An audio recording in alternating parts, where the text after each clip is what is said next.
Bien-aimés dans le Seigneur, bonjour, chers parents, chers amis. C'est tout un bonheur et une joie donc d'être avec vous ce matin pour partager la pensée, la parole de Dieu, la révélation que nous avons en ces temps. Dieu est un Dieu merveilleux, Dieu est un Dieu glorieux, c'est notre Père Céleste. Et il plaît bien à Dieu de pouvoir donc manifester sa grâce dans nos vies. Nous bénissons le Seigneur pour nos frères, nos sœurs, nos amis et parents qui se connectent pour pouvoir donc suivre ces messages, ces portions de révélation que nous recevons en ces temps. Avant de commencer, j'aimerais dire qu'il est important que nous arrivons donc à recadrer la spiritualité. Il est important que nous recadrons donc nos activités, nos concentrations, nos efforts dans l'Église. Lorsque nous regardons l'Église et l'effort des hommes aujourd'hui, nous avons comme l'impression que les hommes veulent forcément, je veux dire un peu, se désengager de leurs responsabilités sur la terre, essayer donc de jeter les bras pour tous aller au ciel. Oui, aller au ciel, c'est une mission noble et c'est vraiment merveilleux parce que nous allons là-bas vivre et rester avec notre Père Céleste. Mais lorsque nous regardons les actions de Dieu, quand nous regardons tout ce que Dieu fait, Dieu a plutôt tendance à venir donc renforcer, Dieu a tendance à vouloir donc rééquilibrer et redynamiser l'action des hommes sur la terre. Sinon, Dieu aurait carrément donc fait souffler un vent favorable qui allait nous emporter tous en l'air. Mais Dieu ne le fait pas ainsi parce que Dieu n'est pas en train de réfléchir à comment nous amener au ciel. C'est déjà un acquis, nous étions dans sa pensée et nous étions donc dans sa réflexion. Donc dans sa pensée, dans sa réflexion, Dieu a pensé l'homme à son image et à sa ressemblance. Et si Dieu a voulu donc que l'homme soit sur la terre, Dieu a bien sûr un plan spécial. Je bénis Dieu pour Ibrahim Koulibaly, prophète Néhémie Sadok, que Dieu vous bénisse, que sa grâce repose sur vous. Donc comprenez ainsi, l'Église veut tout faire pour aller au ciel, les hommes veulent tout faire pour aller au ciel. Les hommes veulent s'accorder avec les plans, les projets du ciel, c'est bien. Dieu est en train de continuer à renforcer les capacités, renforcer la connaissance, équilibrer l'homme, sinon l'équiper, l'élever pour que l'homme ait la capacité de pouvoir assujettir la terre, la dominer et y régner. Donc quand Dieu crée l'homme, Dieu dit faisons l'homme à notre image, à notre ressemblance, afin que quoi? L'homme lui-même soit fécond et qu'il se multiplie. Et que en donc assujettissant, il puisse régner. Donc Dieu n'est pas en train de parler ici du règne dans le ciel. Dieu est en train de s'adresser à l'homme comme étant celui que Dieu a choisi pour pouvoir régner sur la terre.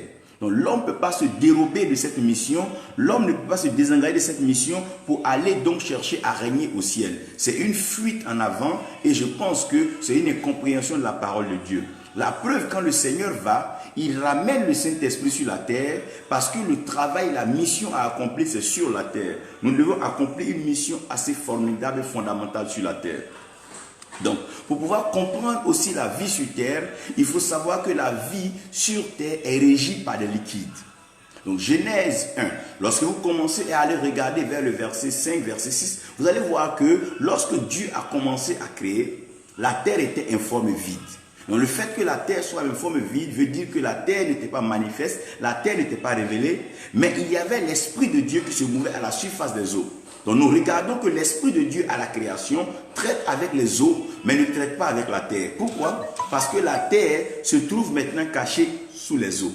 Dieu va demander à ce que Dieu va d'abord séparer les eaux, et il y aura les eaux qui sont en haut, il y aura les eaux qui sont en bas. Donc tout ce que Dieu va créer, ce que Dieu va maintenir en haut, c'est les eaux.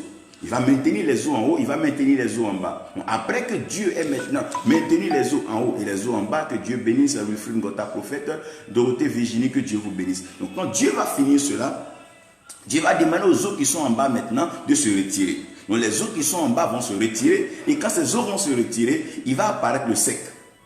Et le sec qui va apparaître, c'est ce qu'on va appeler donc la terre.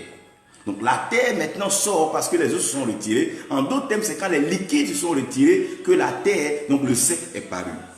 Vous devez retenir cela comme étant un principe fondamental. Donc dans la vie de la terre sera maintenant meublée, la terre sera joyeuse et équilibrée par les liquides. Donc, parlant des liquides, je ne veux pas vous dire certains liquides que vous connaissez mieux déjà que moi. Par exemple, le pétrole, l'huile, l'eau. Je ne veux que citer ceux-là. Il y a des liquides qui coulent dans la terre et qui nous font bien, qui nous font du bien. Quand le pétrole coule, quand l'eau coule, quand l'huile coule, quand la vigne, tout ça coule, vous voyez que la joie sur la terre est liée au liquide. Et Jésus va enfoncer le clou pour dire que nul ne vient au ciel. Donc nul n'entre dans le royaume des cieux s'il n'est pas d'eau et d'esprit. Donc nous sommes dans un principe spirituel. Quand nous adhérons donc à la foi, nous avons la foi par quoi? Par l'esprit. Donc c'est l'esprit qui nous convainc parce que cet esprit-là, c'est l'esprit de vérité, l'esprit de Dieu. Donc nous avons notre foi parce que nous entendons. Mais la parole que nous entendons, elle est esprit et elle est vie. Donc pour que nous puissions vivre la parole, nous devons comprendre cette transition qui est spirituelle.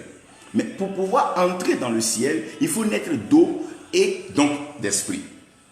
C'est en cela que je veux que vous sachiez une chose. Les liquides du corps se manifestent pour pouvoir reproduire quelque chose. Donc celui qui ne connaît pas les manifestations des liquides ne pourra pas entrer dans sa grâce. Je ne vais pas vous parler de la piscine de Bethesda. Je ne vais pas vous faire un cours sur l'eau. Je ne vous parlerai pas des mystères des eaux. Pour ceux qui veulent ça, ils peuvent repartir il y a quelques années où j'enseignais un peu sur le mystère des eaux, les eaux agitées, les mystères des eaux, comment on appelle chaque chose sur les eaux, la révélation des eaux, le puits, tout ça vous allez comprendre. Mais je veux que vous sachiez que chaque fois que les eaux sont manifestées, il y a une action particulière de l'esprit. Quand on parle de la piscine de Bethesda, on dit que la piscine était là, il y avait de l'eau dedans, mais à un certain moment, un ange venait agiter l'eau. Donc c'est quand l'eau est agitée, donc quand le liquide est agité, le premier à y descendre dedans recevait directement sa guérison, peu importe la maladie. Donc la maladie maintenant ne devient pas le problème, mais c'est l'agitation du liquide. Donc quand un homme va avec une femme, puisse-t-il être le mari ou pas? Lorsque la femme finit sa période, donc lorsque le sang est agité en elle sans blessure, le premier homme à aller avec cette femme, directement qui met sa sémence, finit par l'engrosser. Que ce soit son... Peu importe la relation qui les lie, mais c'est un principe. Toutefois que les liquides sont manifestés, le premier à entrer directement dans la manifestation de ce liquide-là reçoit donc le fruit qui est lié à cela. Donc Dieu va le dire maintenant dans Genèse que comme l'homme n'avait pas encore été créé, pour que l'homme puisse labourer la terre, la pluie n'était pas encore venue du ciel. Donc les eaux qui sont en haut n'ont pas encore été agitées pour arroser la terre. Donc Dieu a permis alors qu'il y ait la vapeur. Donc que la vapeur vienne tout simplement pour pouvoir arroser le sol. Donc la vapeur vient pour arroser le sol. Mais ce qui arrose, ce n'est pas pleinement l'eau, mais c'est une vapeur. On sent dedans l'humidité, on sent un peu des gouttelettes d'eau, mais ce n'est pas l'eau dans sa plénitude, mais toujours le symbole eau est représenté. Donc je vais vous parler aujourd'hui des mystères de la transformation de l'eau. Vous devez comprendre que lorsque Dieu a créé l'homme, Dieu a bien voulu que du corps de l'homme, il se manifeste des liquides particuliers. Et c'est sur ces liquides-là que je veux travailler. Mais j'aimerais que vous m'aidiez ici à pouvoir lire Matthieu 15, verset 11. On aura beaucoup de passages pour que vous arriviez à suivre ce que je vais vous expliquer. Jean 11, verset 35. Marc 7, verset 20. Genèse 3, verset 19. Luc 22, verset 44. Psaume 56, verset 8, où la Bible dit que Dieu recueille les larmes. Dieu recueille les larmes. Dans un canal, il recueille. Donc les larmes, Dieu recueille. Psaume 80, verset 5, Marc 7, verset 23, Marc 8, verset 23. J'aimerais que vous lisiez ceci, que vous compreniez très bien ce que nous sommes en train de développer. Apostle Dennis, God bless you from Lagos. Greetings to your family in the church. Thank you for hosting us, welcoming us. It will be a great joy to see you again. You are blessed. Ivory Coast is waiting for you. Make plans and visit us. Donc, je suis en train de parler maintenant du mystère de la transformation des eaux. La parole de Dieu qui entre en l'homme, ce n'est pas cette parole-là qui souille, mais c'est ce qui sort de l'homme, c'est ce qui peut affecter l'homme.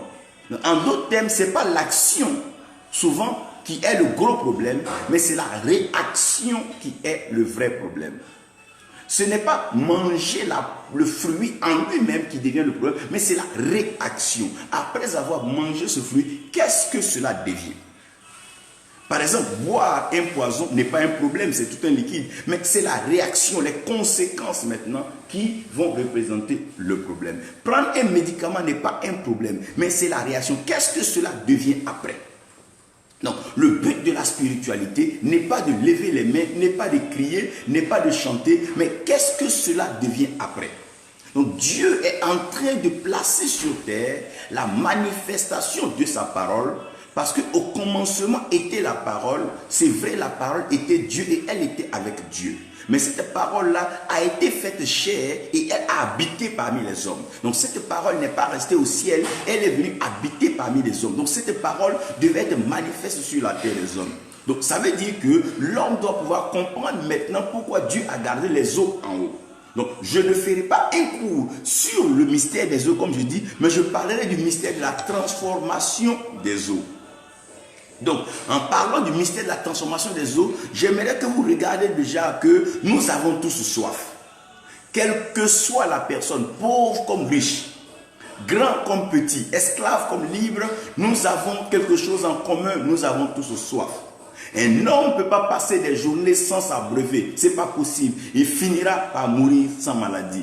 Parce que l'eau est indispensable pour la vie de l'homme. Et l'eau est indispensable pour le bien-être, la propriété, la santé de l'homme. Donc l'eau en lui-même constitue un élément fondamental pour la vie de l'homme. C'est pour ça que l'enfant est formé dans de l'eau dans le ventre de sa mère qu'on appelle le liquide amniotique. Donc lorsqu'une femme est enceinte, c'est par le liquide amniotique que l'enfant arrive à pouvoir avoir de l'espace pour se baigner, de l'espace pour pouvoir donc se déplacer et de pouvoir continuer sa maturité.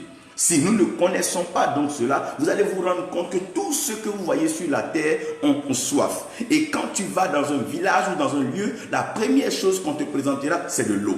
Pourquoi? On suppose que tu viens d'un long voyage et que tu as soif. Parce que si tu n'as pas de l'eau, ta voix ne pourra pas sortir et tu ne pourras pas transmettre le message qui se doit. Lorsque vous partez dans un pays étranger, quand vous arrivez, vous cherchez à prendre de l'eau minérale. Vous allez comprendre un peu ici que l'eau devient maintenant fondamentale et indispensable pour la vie de tout homme.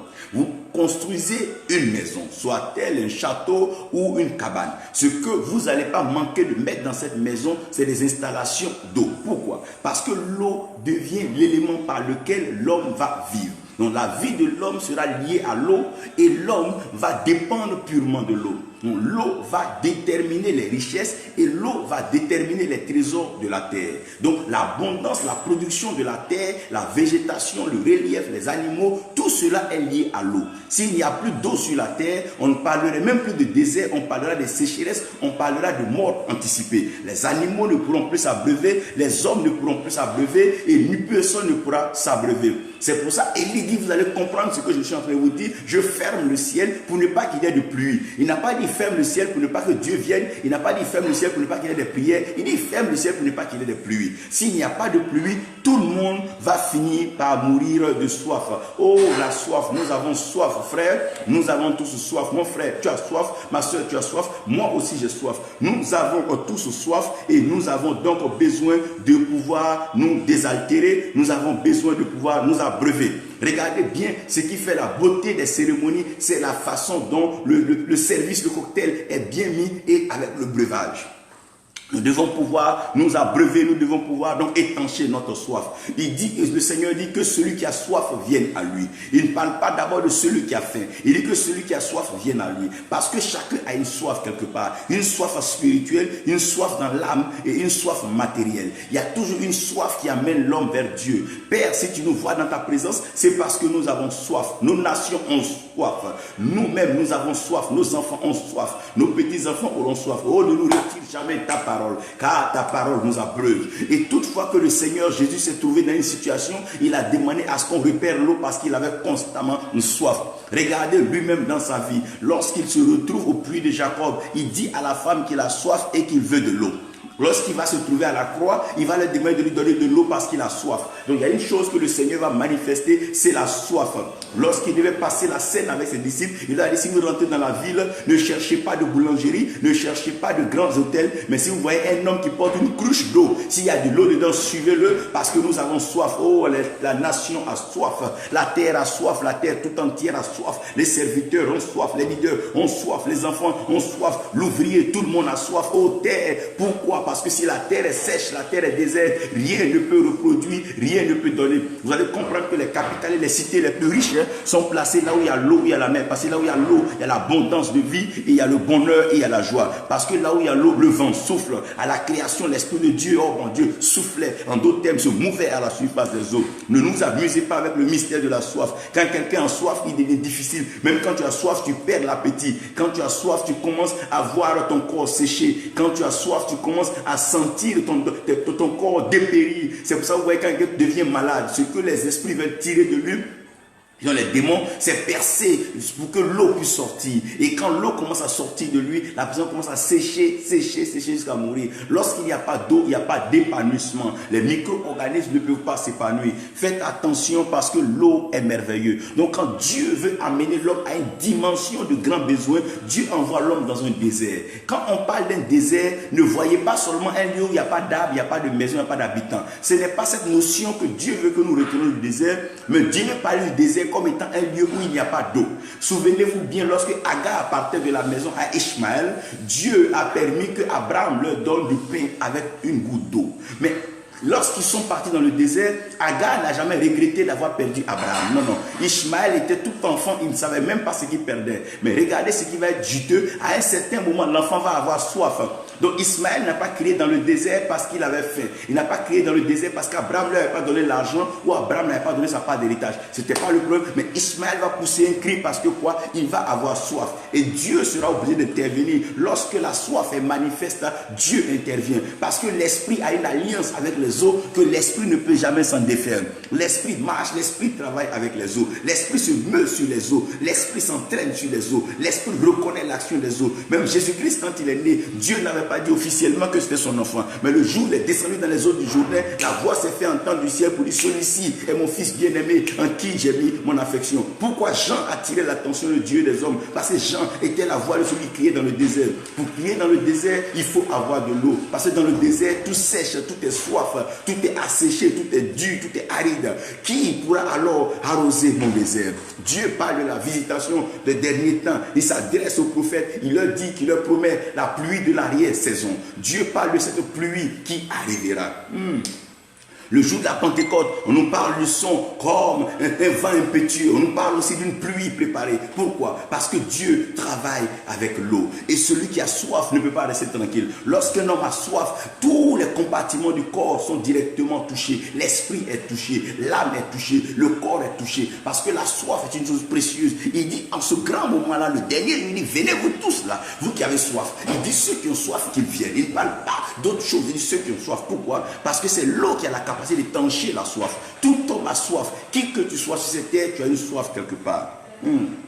Et quand tu as soif, que tu viens vers le Seigneur, il te donne de l'eau. Ah mon Dieu, cette eau que nous buvons. Je vais parler de cette eau que nous buvons. Pourquoi? Tout le monde boit de l'eau. Tout le monde boit de l'eau, mais tout le monde n'utilise pas l'eau de la même façon. Certains peuvent boire de l'eau, mais avoir du mal à pouvoir donc utiliser cette eau dans leur organisme. Certains boivent de l'eau, mais cette eau ne fonctionne pas bien avec eux. C'est pour ça que quelqu'un peut boire une eau qui n'a pas, par exemple, un bon pH. Excusez-moi, je parle un peu du niveau de traitement. Et cette eau-là peut devenir, elle peut constituer un malaise pour la personne. Je prie que tu boives de l'eau pure, parce que l'eau que le Seigneur nous donne est une eau, oh mon Dieu, est une source d'eau vive. Et c'est une eau merveilleuse. C'est de cette eau qu'il est question. Il dit: celui qui me croit en moi et qui me demande, je lui donnerai de l'eau, et de son ventre, coulera une source de vive, de ses entrailles coulera une source d'eau vive. Cette eau que nous buvons, nous tous nous buvons de l'eau. Dans tous les continents nous buvons de l'eau. Nous buvons tous de l'eau. En Asie, en Amérique, en Europe, en Afrique, en Océanie, nous buvons tous de l'eau. Mais nous n'avons pas la même façon de pouvoir rendre cette eau. Oh mon Dieu. Nous buvons tous de l'eau, nous avons tous bu de l'eau et nous boirons tous de l'eau. Personne ne peut dire qu'il ne boira plus de l'eau, ce n'est pas possible. Tu peux boire le jus, tu peux boire tout ce que tu veux, tu peux boire ce qui te plaira, mais tu auras toujours besoin de boire de l'eau. L'eau est indispensable, l'eau fait partie des éléments fondamentaux de la création de l'homme. Je ne reviendrai pas sur ces éléments, mais comprenez-moi bien que nous sommes en train de boire de l'eau.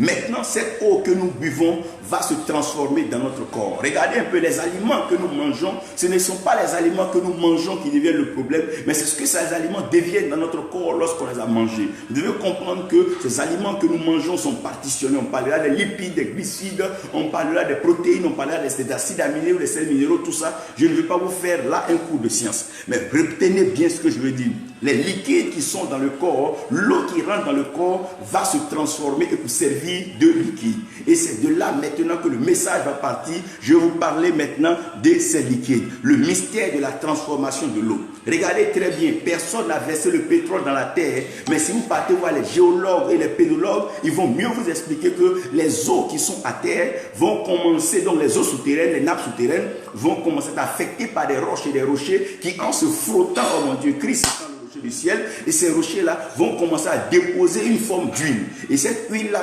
mélangée à cette eau plus ou moins souterraine, va nous permettre d'avoir ce que nous appelons le pétrole et tout ça. Vous allez comprendre que dans le désert avant, on ne creusait pas de puits de pétrole. C'était des puits à eau que les Isaac, les Jacob, les Abraham cherchaient et ils creusaient. Mais aujourd'hui, nous ne nous étonnons pas de voir que tous ces lieux où les Abraham ont parcouru est devenu des puits, est devenu un puits pétrolier. Et le pétrole est là-bas. À quel moment le pétrole est venu par là-bas? Permettez-moi. Homme de Dieu? Allô? Bonjour, homme de Dieu.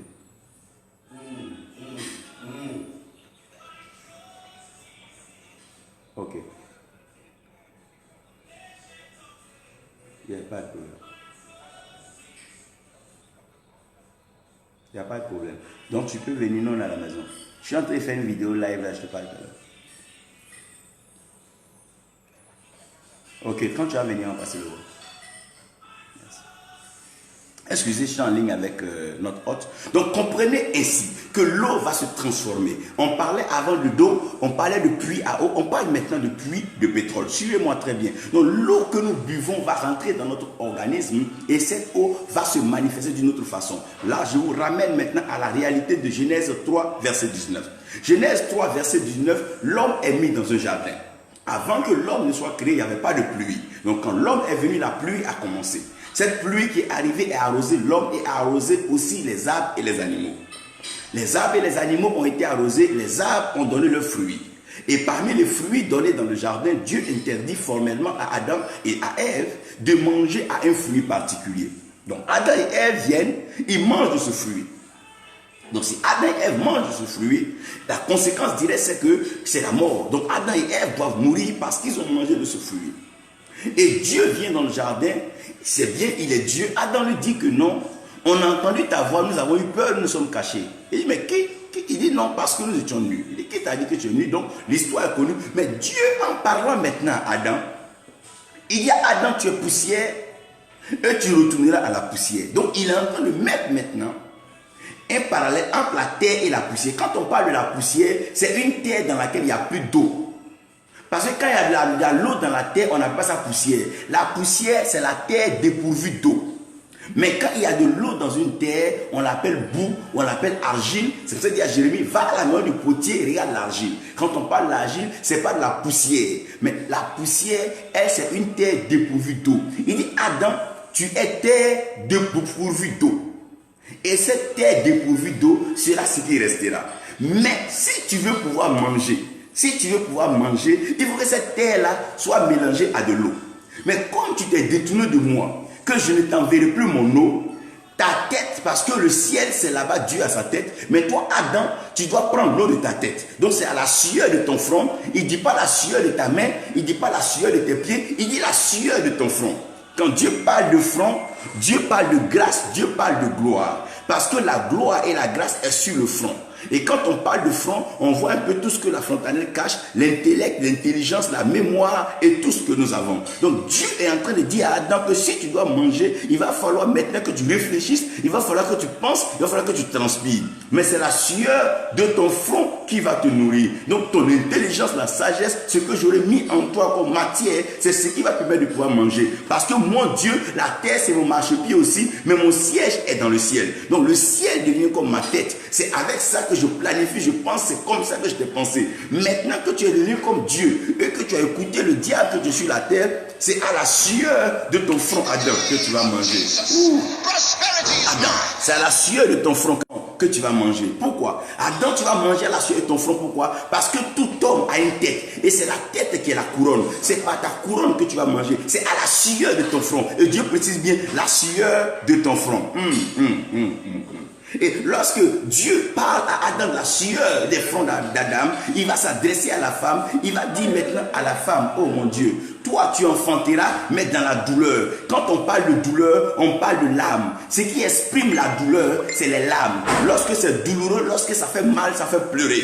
Donc Dieu est en train de dire à Adam que toi c'est à la sueur de ton front, donc par la sueur, par l'effort, par le travail, l'intellect que toi tu vas manger, il dit à la femme, c'est dans les douleurs que tu enfanteras. Quand on parle de douleur, on parle de pleurs. Quand on parle de pleurs, on parle de larmes. C'est pour ça que Anne puisse enfanter, Anne devait pleurer. Parce que c'est les principes fondamentaux de la Genèse que Dieu a respecté qu'à l'Apocalypse. Il est le même hier, aujourd'hui, éternellement. Dieu ne change pas. Donc ça veut dire que tout ce qui va être lié maintenant à l'âme sera une affaire de l'âme. C'est pour ça que vous entendez que les peuples vont pleurer, les nations pleurent, tous ceux qui parlent devant Dieu pleurent. Parce que toutefois que tu veux enfanter, quand tu veux enfanter une vision, tu veux enfanter un ministère, tu veux enfanter une action, tu dois être dans les larmes. C'est dans les larmes que ces choses se font. Ne vous trompez pas de liquide. Maintenant la salive, oh mon Dieu, c'est le liquide qui est mêlé à la langue. Quand on parle la langue, on parle de la parole, on parle de la création. Donc lorsque Dieu voulait refaire la pensée de l'homme, à la Pentecôte, il a envoyé des langues de feu. Quand on parle de langue, c'est vrai, on voit le feu, mais comprenez aussi que le feu aussi peut marcher avec l'eau. Et il a prouvé en invoquant le feu de Dieu, mais en versant d'abord l'eau sur l'autel. Donc la langue n'a pas de problème d'être humide et d'être embrasée. Parce que les deux mains de Dieu, c'est l'eau et le feu. Oh mon Dieu, je vais vous expliquer une chose là. Maintenant que ces deux liquides, ces trois liquides sont présentés, j'aimerais aller tout doucement et vous expliquer ce que c'est. Un homme qui a besoin de travail, même s'il pleure, il ne trouvera pas le travail. Un homme qui a besoin de matériel, même s'il pleure, il ne trouvera pas le matériel. Parce que tout ce qui est gai, tout ce qui est matériel, tout ce qui est lié au corps est relié directement à la sueur. Un homme qui veut avoir des biens doit apprendre à travailler, doit apprendre à réfléchir, doit apprendre à tirer les plans. J'aimerais que vous reteniez ceci comme une identité remarquable ou comme un tableau spirituel de vie. On ne pleure pas quand on n'a pas de matériel. On ne pleure pas parce qu'on n'a pas de voiture. On ne pleure pas parce qu'on n'a pas de maison. On ne pleure pas parce qu'on n'a pas d'église. On travaille. Quand Dieu voit la sueur, lorsque la sueur manifeste, directement le matériel est donné. C'est pour ça qu'il a envoyé ses enfants en Égypte pour qu'ils apprennent à travailler. Ce que l'esclave a, c'est la sueur. Lorsque tu apprends à transpirer, tu vas te rendre compte que ton corps sera épanoui. C'est pour ça que par moment, on demandait à l'homme, va faire un peu de sport. Quand tu transpires, tu vois que le corps respire. Le corps reconnaît l'effet de la sueur. C'est pour ça que vous voyez que quand quelqu'un est malade, les médecins vont lui donner souvent des comprimés d'effervescence. Après avoir pris cela, il va transpirer. La transpiration fait partie de la nourriture et du bien-être du corps. Ne t'assois pas dans une église pour pleurer, pour dire que non, tu auras le plus grand chant. C'est faux. Ne t'assois pas devant un papa, pleurer pour dire papa, faut me bénir, je vais avoir la plus grande église. C'est pas possible. Si tu n'es pas prêt à travailler, tu n'es pas prêt à transpirer, tu n'es pas prêt à rentrer, travailler avec ta Bible, sortir les plans et développer le réflexe spirituel, tu resteras ainsi. Parce que tout ce qui est matériel est lié à la transpiration, est lié à la sueur. C'est pour ça que Dieu dit, c'est à la sueur de ton front que tu mangeras. Personne ne peut manger sans avoir eu la sueur de son front. On voit les footballeurs aujourd'hui sont milliardaires. Ce n'est pas eux qui ont créé le football. Mais pour jouer au football, il faut transpirer. Regardez tous les sports qui font transpirer. Les hommes sont chèrement payés parce que la sueur a un prix. Oui, la sueur a un prix. Même quand Jésus est rentré à Gethsémane, c'est sa sueur qui est devenue grumeau de sang. J'ai prêché un message de la sueur au sang, mais permettez-moi de prendre un élément là. Je vais parler seulement de la sueur. Laissez-moi avec cette affaire d'abord. La sueur, c'est ce qui détermine le travail. Un homme qui ne sait pas transpirer ne saura pas manger. Un homme qui ne sait pas transpirer ne saura pas être à l'aise. C'est pour ça que tu parles.